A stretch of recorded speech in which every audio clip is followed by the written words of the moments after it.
또영주 TV의 또영주. 뭐 나 해야 돼? 해야지. 나 되게 오랜만에 온 게스트인데 김진수입니다. 네.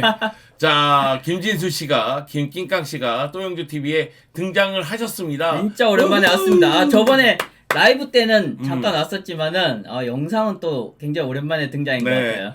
네. 사실 진수를 부른 이유는 코디 각포 때문이에요. 뭐 뻔하지 뭐 네덜란드 선수 아니면 LADB 선수 때문이지. 코디 각포가 네. 이제 리버풀로 이적을 했잖아요. 네. 그렇기 때문에 리버풀에서 코디 각포를 어떻게 쓸지, 코디 각포가 과연 리버풀에서 안착을 할 수 있을지, 성공을 할 수 있을지, 이것에 대해서는 역시 LADBG의 최고의 전문가의 의견이 필요하다. 뭐 성공할 수 있을지 이런 거 꼭 물어보더라. 네. 우리 성공 여부가 제일 중요해. 아니 그런 건 해설위원이 사람이 해줘야 되는 거 아니야? 이게 아마추어가 해야 되나? 네. 그렇게 얘기하니까 또 할 말이 없네. 여하튼 네.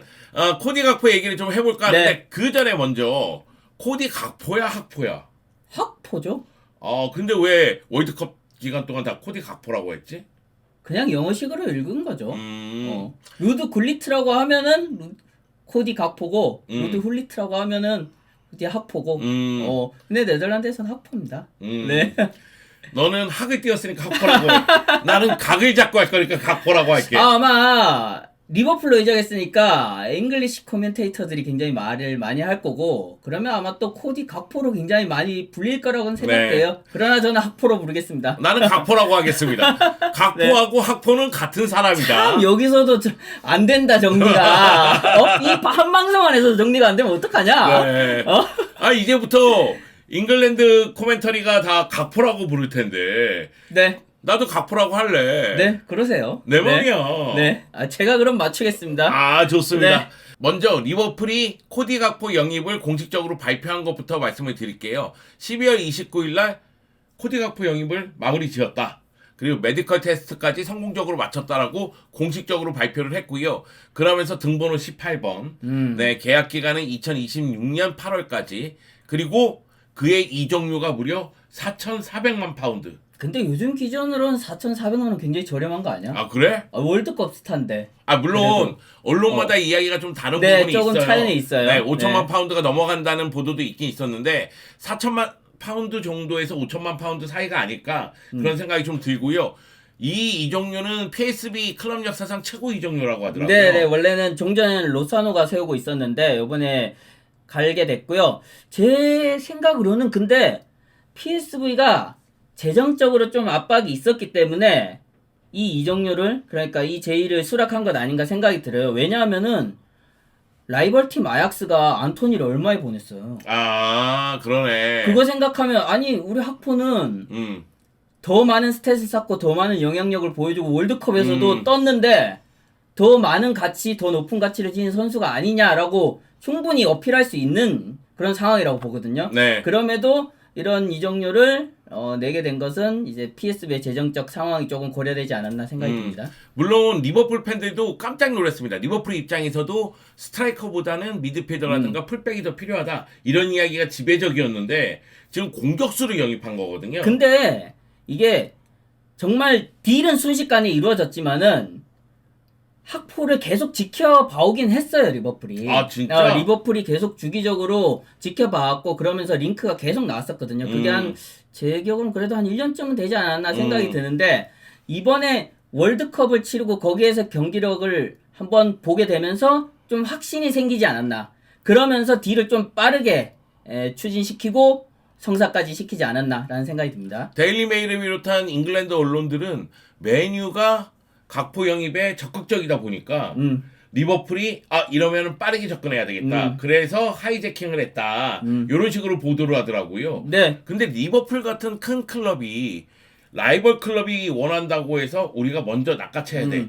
그렇게 접근하지는 않았을 것 같아요. 그러니까요. 우리도 장기적으로 공격수가 더 네. 필요한데 그런 측면에서 각포가 어울린다. 이런 계산이 있으니까 접근하지 않았을까. 네. 그런 생각이 좀 듭니다. 각포에 대한 링크는 사실 디아스가 리버풀에 합류하기 전부터 계속 나왔어요.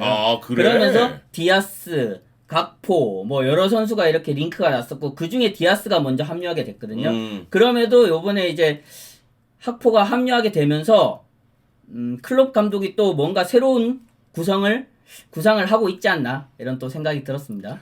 잠시 후에 리버풀 공격수 네. 얘기를 하겠지만은 공격수 숫자는 충분합니다. 근데 네. 지금 이제 부상인 선수들이 있다 보니까 네. 공격수가 필요한 상황이기도 한데 사실 이적 시장마다 리버풀은 뭐 디오고 조타라든가 루이스 디아스라든가 다르윈 누네스라든가 이번에 각포까지 공격수들을 한 명씩 계속해서 영입하는 듯한 느낌도 좀 들거든요. 네. 제 개인적으로는. 네. 그래서 과연 각포가 필요한가? 각포가 잘할 수 있을까? 이런 생각이 들어서 그러면은 우리가 먼저 알아야 될 거는 코디 각포가 누구냐? 월드컵에서 본 게 다인 사람들이 전부거든요. 네. 그러면은 코디 각포가 PSV에서 뛰었던 그 시절을 기억하는 인물 바로 김kin강 씨가 지금부터 활약을 해야 됩니다. 뭐 활약해야 되는 거야? 네. 네. 우리 각포를 소개합니다 하면서 네. 한번 소개해 주세요. 네, 오늘 학포에 대해서 이야기를 하면서 좀 세 파트로 나눠서 이야기를 해야겠다 좀 생각을 했고요. 그렇게 세 파트를 어떻게 나누냐면 일단 지난 시즌까지 학포 그러니까 이 시즌까지의 학포를 한번 돌아봐야 될 것이고요. 그 다음에 올 시즌 정말 터졌다라고 할 수 있는 2-3 시즌의 이 학포 이 학포를 한번 이야기를 해야 될 것이고요. 그 다음으로 끝으로는 월드컵에서의 학포. 야 언제 이거 3부작 아니야. 이거 아니, 대화 드라마 아니라고. 아니 짧게 얘기할 거라니까. 아니 이거 무슨 왜냐면은 코디 각포를 왕건 찍듯이 찍으려고 그래. 아니 이게 분명히 여기 다 다른 포인트들이 있어요. 그래서 이제 이야기하겠다는 거고 뭐 스토리 이렇게 대화 드라마처럼 얘기 안 할 거야. 느낌이 지금 쏴있어. 여하튼 한번 해주시죠. 네네. 호디아프가 지난 시즌까지는 어떻게 보면은 왼쪽에서 주로 뛰는 그런 이제 측면 공격수의 성향이 굉장히 강했고 그게 올 시즌까지도 분명히 이어지고 있어요. 그러나 이제 지난 시즌까지 그러니까 데뷔했을 때 초기부터 지난 시즌까지를 봤을 때는 정말 이 체구가 굉장히 좋고 리그 내에서는 리그 기준으로 봤을 때는 몸을 굉장히 잘 쓰는 측면 공격수라는 그런 느낌을 주는 선수였거든요. 아니 측면 공격수임에도 불구하고 190에 육박하는 신장을 갖고 있어요. 네, 굉장히 이점이 있죠. 거기에서부터. 그 네덜란드 수비수들이 그리고 그렇게 장신들이 아니에요. 피지컬이 강한 선수들이 아니다 보니까 학포의 이런 차이, 피지컬적인 이점이 굉장히 많이 활용이 됐고 PSV에게도 큰 도움이 됐었고요. 그러면서 시원시원하게 치고 나가는 그런 모습들도 보여주는 동시에 이 선수가 생각보다 동료를 활용한 능력들이 꽤 괜찮아요. 제 기준으로 봤을 때는 이전에 데파이나 베르바인이나 그러니까 이 데파이와 베르바인을 얘기하는 거는 PSV 입단 초기, 합류 초기를 얘기하는 거예요. 그때의 선수들과 코디 학포의 초기 모습을 비교해서 봤을 때 훨씬 동료들을 잘 활용하고 간결하게 플레이를 풀어간다. 그래서 공격 포인트를 생산하는 능력만 좀 길러내면은 굉장히 좋은 준수한 자원으로 성장하겠다라고 생각했던 게 지난 시즌까지였고요. 네. 지난 시즌까지 분명히 이렇게 계속 성장세를 보여왔습니다. 그래서 올 시즌이 더 기대가 됐었죠. 근데 올 시즌 시작하니까 진짜 빵 터진 거예요. 완전. 진짜로? 스탯으로도 드러나고 이 활약상으로도 드러나고 팀도 그만큼 잘 나가고 있고 그러다 보니까 학포에 대한 관심도가 계속 올라가는 가운데 이제 테나흐 감독이 맨유로 이적하게 되면서 옮기게 되면서 학포에 대한 연결이 계속 이루어졌죠. 왜냐하면 상대해봤던 선수다 보니까 잘 알고 있는 선수니까. 잘 알고 있고 이 선수를 잘 다룰 수 있겠다는 생각에 학포에 대한 이제 이야기들이 많이 나오게 됐고 그럼 학포가 누구야? 막 찾아보니까 스탯이 어마어마해. 그래서 이야기들이 참 많이 나왔는데 그러면은 올 시즌에 학포는 어땠느냐? 올 시즌에 진짜 터졌잖아요. 나 기록 정말 보고 깜짝 터졌어. 놀랐어. 터진 건 분명히 맞아요. 근데 나는 좀 아쉬운 게 있어. 진짜? 이전 시즌까지의 학포에게서 기대했던 면과는 조금 다른 스타일의 플레이를 하고 있다라는 생각이 들거든요. 분명히 이제 혼자 측면을 파괴시키고 중원으로 들어와서 득점까지 만들어내는 모습들도 보여주긴 하지만은 어느샌가 그러니까 한 시기적으로는 전반기 중반을 기점으로는 이 선수가 플레이가 굉장히 좀 정형화되고 좀 고착화된다는 느낌을 받았어요. 패턴화되고 있다. 그렇지. PSV가 리그 기준에서는 피지컬이 굉장히 강한 팀이에요. 최상위 팀이라고 해도 과언이 아니고 루크 데용, 뭐 후스틸 이런 선수들이 이제 제공권에서 굉장히 강점을 보이는 선수거든요. 그러니까 이런 선수들을 좀 적극적으로 활용하려는 주문이 있었을 것 같아요. 바니스텔로이 감독이 주문이 있었을 것 같고 그러다 보니까 측면에서 한번 접고 크로스를 올리는 이런 패턴을 좀 굉장히 많이 가져갔고요. 제 기억으로는 크로스의 경기당 그 시도 숫자 자체도 아마 2배 이상으로 뛰었을 거예요. 올 시즌에. 예, 그렇기 때문에 예. 크로스에 의한 도움이 많이 늘어났구나. 네네. 그러다 보니까 오히려 이제 박스 안으로 들어가는 빈도가 굉장히 줄어들었고, 히트맵도 한번 찾아보시면은, 지난 시즌과 올 시즌을 비교해 봤을 때, 지난 시즌엔 중원까지 들어오는 빈도가 굉장히 잦았거든요. 근데 올 시즌에는 이전 시즌보다는 좀 줄어들었어요. 측면에 좀 많이 머물고 있다라는 거죠. 예, 그런 면에서 전술적인 주문일 수도 있지만은 학포가 그에 따라서 움직이다 보니까 플레이가 좀 아쉬운 면들이 있었다. 그렇게 뭐 정리를 좀 할 수 있을 것 같아요. 일단 올 시즌의 기록을 보면은 공식 24경기에서 13골 17개의 도움, LADBJ에서 9골 12개의 도움인데 분명히 골도 많이 넣고 있고 도움도 많이 하고 있지만 도움 숫자가 늘어난 거는 약간 단순화된 패턴 플레이가 늘어나면서 그것이 효과를 받기 때문이다. 네. 근데 이거는 분명히 네덜란드 무대에서는 통하는데 잉글랜드 무대에서 이런 패턴 플레이가 통할 수 있느냐 이런 의문이 좀 생긴다. 네, 그래서 거기에서 좀 더 덧붙이자면은 PSV가 유럽 무대 경기들을 했잖아요. 뭐 챔피언스 리그든 유로파 리그든 여기에서 또 그렇게 큰 활약을 보여주지 못한 게 조금은 아쉬웠어요. 그러다 보니까 이런 패턴화된 이런 플레이들이 좀 더 아쉽게 느껴진 거죠. 네. 자, 그러면 올 시즌 리그에서의 각포는 그런 모습인데 이제 월드컵에서의 각포. 월드컵에서 뭐가 학포가 제 고정관념이나 좀 우려하던 점들을 좀 깨트리는 계기가 됐어요. 월드컵을 지켜보신 분들은 아시겠지만은 학포가 PSV와는 달리 공격형 미드필더나 최전방으로 최전방. 활약을 했었잖아요. 예, 어떻게 보면 PSV에서 많이 안 뛰던 위치였고 그래서 여기에서 좀 오히려 어색함을 드러낼 수도 있겠다라고 생각이 들었지만은 결과는 아시다시피 굉장한 활약이었어요. 지금 데파이가 부상 여파로 굉장히 고전하고 베르바인도 부진한 가운데 어떻게 보면 학포가 스스로 뭐 멱살을 잡고 팀을 이끌었다라고 봐도 과언이 아닌 그런 모습들을 보여줬죠. 이 과정에서 그 활약한 이 위치들 그리고 이제 거기에서 보여준 영향력들을 봤을 때는 학포가 왼쪽에 주로 머물러 있다라고 생각했지만은 우측으로 돌아가서 네. 측면을 스스로 만들어내는 공간을 만들어내고 기회를 창출해내는 그런 모습들도 많이 보여줬었고요. 그런 면에서 학포가 생각했던 것보다는 다재다능하고 다른 포지션, 다른 위치에서도 또 영향력을 발휘할 수 있겠구나. 그런 생각이 드는 월드컵 무대였어요. 사실 월드컵 보면서 학포는 최전방 자원 아니야? 이렇게 생각하는 사람들도 많아졌더라고요. 네네. 그래서 이제 최전방 자원 또는 뭐 세컨 스트라이커 공격형 미드필더 자원 또는 윙어 자원.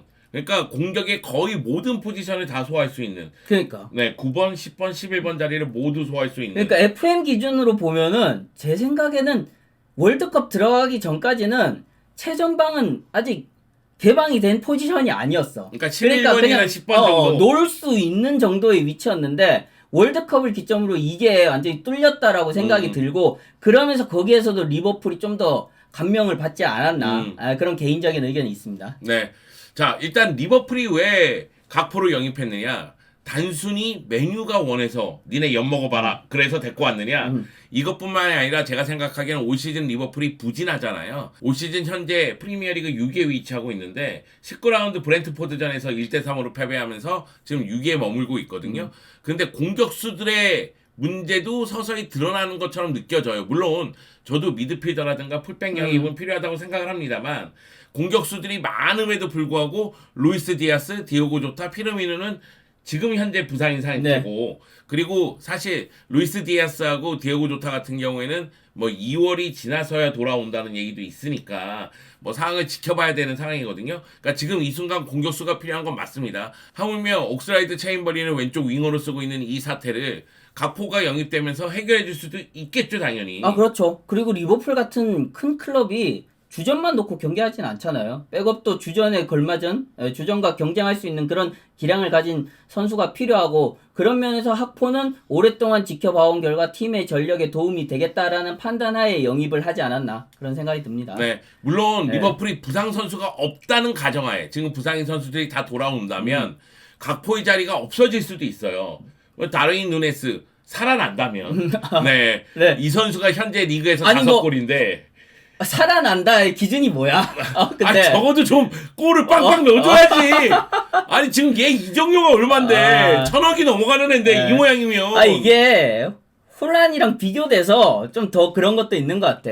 근데 이제 분명히 빅찬스 미스를 굉장히 많이 네. 하고 있고 이런 점들이 아쉽긴 하지만은 또 여기 공격 찬스를 만들어내는 능력이라든지 이제 공수 전환에서 속도라든지 이런 것들에서 또 기여를 하고 있으니까 좀 더 지켜봐야죠. 물론 이제 클롭 감독 같은 경우에는 레반도프스키 예를 들면서 레반도프스키도 도르트문트에 처음 오자마자 잘한 건 아니다 이런 얘기를 네. 했거든요. 이 얘기는 누네스에게도 시간이 필요하다는 얘기인데 네. 일단은 한번 생각해보면 역시 왼쪽에 루이스 디아스 오른쪽에 모하메드 살라 그리고 최전방에 누네스가 나오지 않을까? 네. 그럼 각포는 왼쪽에서 경쟁하기에는 루이스 디아스라든가 조타가 있고 최전방은 뭐 조타가 나올 수도 있지만 또 누네스가 있고 오른쪽은 살라라는 또 큰 벽이 있기 때문에 사실 지금 이 순간에는 왼쪽 라인에서 계속 뛸 가능성이 있지만은 부상 선수가 없으면은 클롭 감독이 또 교통 정리를 할 수밖에 없는. 경쟁을 해야죠. 경쟁에서 승리한 자가 결국 주전을 꿰찰 것이고 그럼에도 또 좀 다양한 방법을 생각해 볼 수 있는 거는 학포가 월드컵에서 또 공격형 미드필더 자리에서 뛸 수 있다는 걸 보여줬잖아요. 그럼 4-2-3-1에서 네. 공격형 미드필더로 기용될 수도 있다. 그렇죠. 예, 상황에 따라서는 그런 식으로 또 운영을 할 수도 있겠죠. 네, 그리고 일부 축구 팬들은 각포가 최전방과 왼쪽에서 뛴다고 봤을 때 다르인 누네스도 그런 성향이 있기 때문에 둘이 연동한다면 시너지 효과가 나올 수도 있을 것이다. 아주 이상적인 그림은 그렇고 안 좋은 그림은 부딪히겠지 계속 둘이 충돌을 동선 하겠지. 겹치고, 네, 엉키고 네. 막 이런 상황이 될 수도 있겠지만 네. 일단 뭐 시너지 효과가 나올 수 있지 않겠느냐 네. 이런 기대감이 있고 또 하나는 각포가 최전방 공격형 미드필더 좌우 윙어 다 소화를 하니까 필요한 곳마다 들어가서 실력을 발휘하면 되니 네. 기회는 충분히 받을 것이다 이런 예상을 하시는 분들이 많더라고요. 그러니까 리버풀 입장에서는 다양한 포지션을 소화할 수 있고 올 시즌에 터졌고 월드컵에서 좋은 모습 보여줬고 지금 이 순간 공격수들이 부상이야. 그렇기 때문에 당연히 각포에 대해서는 군침을 흘렸고 영입을 했다. 이렇게 봐야 되겠습니다. 여기에 이제 플러스 효과는 메뉴 니네들이 원했던 거 우리가 가졌어. 이런 느낌이 있는 거죠. 네. 네, 그러면 이제 많은 분들이 궁금한 건 과연 각포는 리버풀에서 성공할까? 베르바이는 토트넘에서 망하고 망했지. 네. 그리고 데파이는 메뉴에서 망하고. 네. 망했지. 그러면은 각포는 리버풀에서 성공할까? 그럼 망하겠지 뭐 또. 아 진짜? 아니 그런 쪽으로 몰고 가는 거 아니야? 아니 설레가 그렇다는 거지. 설레가. 아니 지금 그렇게 얘기하라고 지금 몰아가는 것 같은데? 아이 참. 야 학포가 저는 근데 그 포인트가 있어요. 학포가 LADBG에서는 그 아까도 말씀드렸다시피 피지컬에서 이 2점 몸을 이제 활용한 그런 플레이들이 굉장히 눈에 띄었고 그걸 통해서 볼을 자기 것으로 만들고 그 다음 플레이를 이어가는 이런 모습들이 인상적이었거든요. 근데 그거를 그대로 프리미어리그로 옮겨와서도 보여줄 수 있느냐. 체격적으로는 뭐 준비가 잘 돼 있어요. 근데 이제 키가 큰 거 하고 몸싸움이나 이런 상대의 압박을 이겨내는 건 또 별개의 문제잖아요. 예. 거기다가 프리미어리그는 피지컬적으로 많은 강도를 요구하고 그리고 네. 경기 템포 자체가 타리그에 비해서 빠른 편이니까. 그렇죠. 네. 여기에 적응하지 못하면은 성공할 가능성은 네. 희박해지는 거죠. 그런 면에서는 좀 그 부분을 그대로 가져올 수 있느냐가 핵심 포인트라고 생각하고 다만 지금 학포가 조금 기대되는 거는 계속 쭉쭉 뻗어나가고 있어요. 아, 쭉쭉쭉쭉쭉 뻗어나가고 지난 있구나. 시즌 터진다 생각했는데 이거보다 더 터진다고 라고 생각했는데 이 월드컵에서는 또 다른 것도 보여주네. 이런 느낌으로 이렇게 계속 곡선을 그리고 있기 때문에 이게 기세가 그래도 최소한 올 시즌까지는 좀 이어질 수 있을 거라는 뭐 약간 긍정적인 평가를 할 수 있는 것 같은데 왜 이렇게 자세를 잡냐? 우리 와이프가 주식을 하면서 배운 게 하나가 있습니다. 올라가면 이렇게 떨어진다고? 네. 올라가는 건 언젠가 내려오고 내려가는 건 언젠가 올라온다. 그러니까 그 내려가는 게 언제냐의 문제인데 그래도 올 시즌 아직 조금 더 올라갈 게 있다라는 생각인 거지. 그러니까 그런 거죠. 그러니까 선수 개인을 봤을 때 각포는 흐름이 좋아. 그런데 지금 이 상황에서 리버풀은 왼쪽 라인에 각포를 쓸 수밖에 없어. 네. 그러면은 충분히 클럽은 각포의 장점을 이용할 가능성이 있고 선수의 흐름이 팀의 흐름으로 같이 갈 수도 있다. 그러면서 리버풀에게도 플러스 요소가 될 수도 있겠다. 이런 생각이 좀 드는데 저는 그런 생각도 좀 들었어요. 각포를 마치 제로톱처럼 써서 상대가 라인을 끌고 내려오면 뭐 루이스 디아스든 아니면 다르인 누네스든 살라든 뒷공간으로 들어갈 수 있는 상황을 만들어주면 그런 패턴도 쓸 수 있죠. 클롭 감독이라면 충분히 그런 패턴도 생각할 수 있겠구나. 네. 그런 생각이 들어서 그 피르미누의 약간 비슷한 예로도 볼 수가 있겠죠. 물론 피르미누만큼의 이제 창의성이라든지 찬스 메이킹하는 그런 모습을 보여줄 수 있을지는 좀 지켜봐야겠지만은 분명히 그런 능력들을 조금씩 갖추고 있는 건 사실이거든요. 예, 그런 것들을 프리미어리그 그리고 리버풀에서 보여줄 수 있다면은 그런 다른 패턴을 또 만들어낼 수 있지 않을까 생각이 들어요. 최근에 빅리그에서 활약하는 네덜란드 선수들에 대한 아쉬움이 좀 있잖아요. 있죠. 공격수들에 대한. 네, 많죠. LGBG의 출신들에 대한 아쉬움이 있는데 이번에 각포가 그 흐름을 또 끊었으면 좋겠어요. 제가 그 LADBG에서 해외로 진출하는 그러니까 큰 무대로 진출하는 선수들 가운데 공격수들을 평가할 때 좀 기준이 있는데 골을 정말 많이 넣는 것도 중요하지만은 공격 포인트를 좀 봐야 된다. 그러니까 그 이야기는 도움도 얼마나 많이 기록하느냐. 이게 또 약간 다재다능함의 척도이기도 하거든요. 예, 그런 면에서는 학포가 또 어느 정도 충족하는 그런 모습들을 보여줬는데 아까 말씀드렸다시피 이 스탯이 좀 약간 정형화된 그런 고착화된 플레이에서 나온 거다 보니까 좀 아쉬운 면은 있다라는. 근데 그 플레이가 프리미어리그에서 통한다면은 좋겠죠. 금상첨화죠. 네, 그렇죠. 그리고 많은 축구 팬들이 뭐 리버풀 팬들도 마찬가지겠지만은 각포가 월드컵에서 3골을 넣었기 때문에 각포의 득점력이 강해돼 있지만 각포는 골보다는 오히려 이제 측면에서의 연계, 여기다 도움 능력 이런 부분들이 올 시즌 더 빛났던 장면들이 있거든요. 네, 과거에 이제 LADBG에서 진출했던 정말 득점 잘한다는 선수들 많이 진출했잖아요. 네. 근데 그런 선수들이 플레이들이 빅리그로 진출했을 때는 다 조금씩 달랐어요. 카이트도 네덜란드에 있을 땐 정말 득점 기계였거든. 근데 리버풀에 있을 때는 정말 헌신적이고 그러면서 또 한 번씩 중요한 골을 박는 그런 선수가 됐었잖아요. 근데 수아레스는 또 아니야. 정말 엄청난 득점력을 지닌 선수로 성장을 했었죠. 그런 사례들을 좀 봤을 때 수아레스는 정말 그 LADBG에서는 물론 LADBG에서도 골을 많이 넣었지만은 슈팅을 정말 많이 만들어냈어요. 스스로 슈팅을 만들어내고 슈팅을 많이 하고. 근데 카이트는 그런 선수는 아니었어요. 좀 약간 찬스가 있을 때는 확실하게 만들어주고 그리고 자기가 정말 좋은 찬스라고 생각됐을 때는 마무리하고 약간 이런 스타일이다 보니까 이런 그림들이 달라졌는데 학포는 수아레스보다는 그래도 카이트에 좀 더 가깝지 않느냐. 물론 이제 카이트와 동일시하게 볼 수는 없겠지만은 조금 카이트에 조금이라도 더 가까운 그런 그림이지 않느냐. 약간 믹스긴 하지만은 그런 비율을 보이는 선수가 아닌가 생각이 이 들어요. 이야기를 종합하면 각포에게 너무 많은 골을 요구하면 상처받을 수 있다. 그렇지. 오히려 그거는 맞아요. 이타적이고 그렇죠. 팀의 헌신적인 모습이 각포일 수가 있다. 공격에 기여하고 영향력을 보여주고 측면에서 그런 골은 모습을 여전히 누네스에게 원해라. 이거 아닙니까?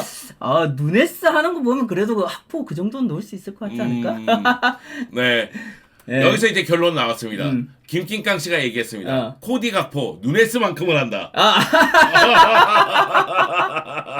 나는 누네스를 굉장히 좀 높게 평가했었거든요. 그리고 지금도 하고 있고 그래서 지금 모습들이 좀 아쉽긴 하지만은 누네스는 확실히 좀 최전방 공격수로서 그런 폭발적인 득점력을 보여줄 수 있는 잠재력이 있는 선수라고 생각돼요. 근데 학포는 그래도 그거하고는 조금은 좀 다른 성격이 아닌가. 물론 이제 빅리그로 진출해서 클롭 감독을 만났으니까 이 클롭 감독의 지도에 따라서 어떻게 또 성장할지는 지켜봐야 되겠습니다만은 PSV까지 모습을 봤을 때는 그래도 그런 쪽보다는 아까 말씀하신 대로 그렇게 영향력을 보여주는 하나의 좋은 옵션이 되지 않을까 생각이 들어요. 네, 방송 마지막에 말이 길어지는 건 잘 모른다는 얘기입니다, 여러분. 성공할지 실패할지 감이 안 잡힌다. 이 얘기거든요, 지금. 아니 형은 뭐 다 알아? 나는 어? 성공할 가능성이 그래도 조금 더 높지 않을까? 아니 내가 이걸 알면은 내가 왜 여기 있어? 거기 가서 스카우트 하고 있지. 그렇지 그거는. 어. 여하튼 내가 느끼기에는 어. 그래도 리버풀에서 성공할 가능성이 어. 조금 더 높지 않나 그런 네. 생각이 들고 그리고 사실 각포 영입에서 끝나지 말고 미드필더라든가 풀백택이라든가 좀 부족한 포지션들을 리버풀이 보완했으면 좋겠다. 네. 리버풀이 챔피언스리그에 못 나가는 건 좀 아쉬움이 클 것 같아서. 아, 클럽 감독이 그랬잖아. 계속 픽포를 하니까 배가 불렀다. 음. 그러면서 결국은 좀 더 지켜보라라는 거거든. 음. 인내심을 가지고. 그러면 이제 성과를 내겠다라는 이야기죠. 네. 아약스의 에이스 안토니가 맨유로 갔고요. 네. 네. PSV의 에이스 가포가 리버풀로 갔습니다. 네. 네, 리버풀과 맨유의 대결은 굉장히 재미날 것 같습니다. 아, 그러네요. 네. 네. 그런 그림도 그려지겠고요. 또 여러모로 또 얽혀있는 관계니까 음. 또 재밌는 대결이 나올 것 같습니다. 네, 여러분 각포가 얼마나 잘할지 저희는 잘 모른다 이렇게 결론을 짓고 우리는 끝까지 항상 한번 몰라. 봐주세요. 우리가 알면은 왜 이러고 있냐? 네, 나는 조금 더 잘할 것 같다. 아. 여기에 승부수를 던졌어. 잘해라. 네. 등번호도 카이트의 18번이잖아. 아, 그래. 잘해봐. 잘해라.